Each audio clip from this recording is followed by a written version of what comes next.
Китайский чиновник Ван Миньшань, который был осужден правительством США за нарушение прав уйгуров, назначен секретарем Политбюро Коммунистической партии Китая в Восточном Туркестане. С 25 по 26 сентября в Пекине проходило так называемое собрание органов управления Синьцзяна. Примечательно, что Ван Миньшань является одним из 4 китайских высокопоставленных чиновников, включая Чена Чуанго, в отношении которых в июле власти США ввели ограничения из-за произвольных арестов более чем 2 миллионов уйгуров, казахов и других мусульман, физических пыток, насилия, принудительного труда и жестоких преступлений.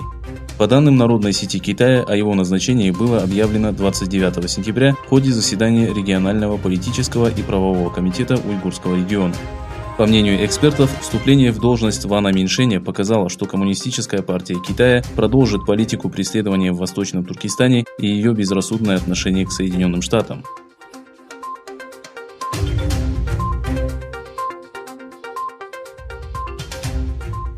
18 октября сотни людей отправились в Ванкувер в знак протеста против жестокого обращения Коммунистической партии Китая с уйгурами. Протестующие собрались у выставочного центра искусств, неся транспаранты с надписями «Освободите 3 миллиона уйгуров, находящихся в лагерях». Призвав канадцев и мировое сообщество объявить бойкот китайским властям, они направились к консульству Китая.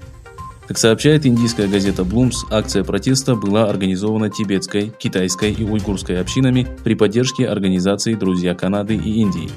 Демонстранты обвинили Китай в заключении в лагеря 3 миллионов уйгуров. Глава организации «Друзья Канады и Индии» Маниндер Гилл заявил, что Китай угрожает свободе прессы, свободе слова и собраний. Гилл раскритиковал безответственную и жестокую политику Китая в отношении уйгуров. На прошлой неделе премьер-министр Канады Джастин Трюдо заявил, что не собирается хранить молчание о нарушениях прав коренного населения уйгурского региона.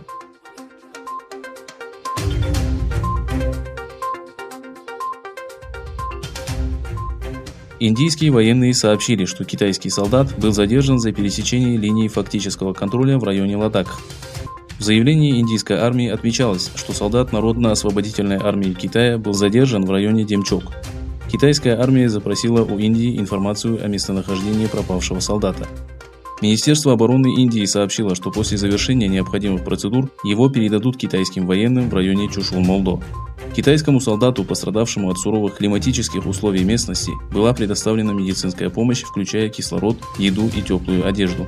15 июня в северо-восточном регионе Индии произошел конфликт между военными Китая и Индии, который привел к гибели 20 индийских солдат.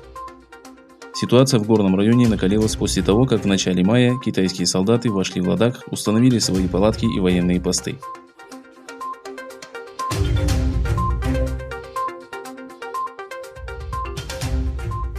Министерство юстиции США обвинило 6 офицеров военной разведки России в связи с кибератаками. Как утверждает американская сторона, российские военные разведчики приняли участие в серии операций по взлому и внедрению вредоносного программного обеспечения с целью атак на инфраструктуру других стран для продвижения интересов России.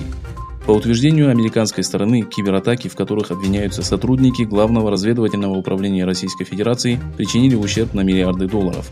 В числе прочих речь идет о зимних Олимпийских играх 2018 года в Южной Корее и выборах 2017 года во Франции.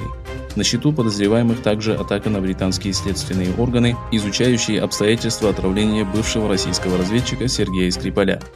Среди целей нападений российских хакеров были также парламент Украины, Министерство финансов Украины и украинская система электроснабжения.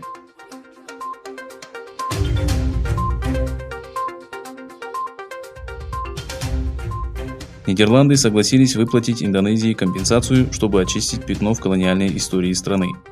В письме, обращенном парламенту, министр иностранных дел Нидерландов Стеф Блок и министр обороны Анк Биелевельдсхоутен заявили, что не будут возражать против решения голландского суда о возмещении ущерба.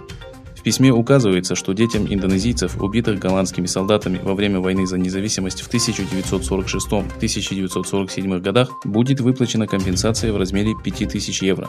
В марте окружной суд Гааги постановил, что действия голландских солдат, расстрелявших индонезийских мужчин в Южном Сулавеси в 1946-1947 годах, являются военными преступлениями.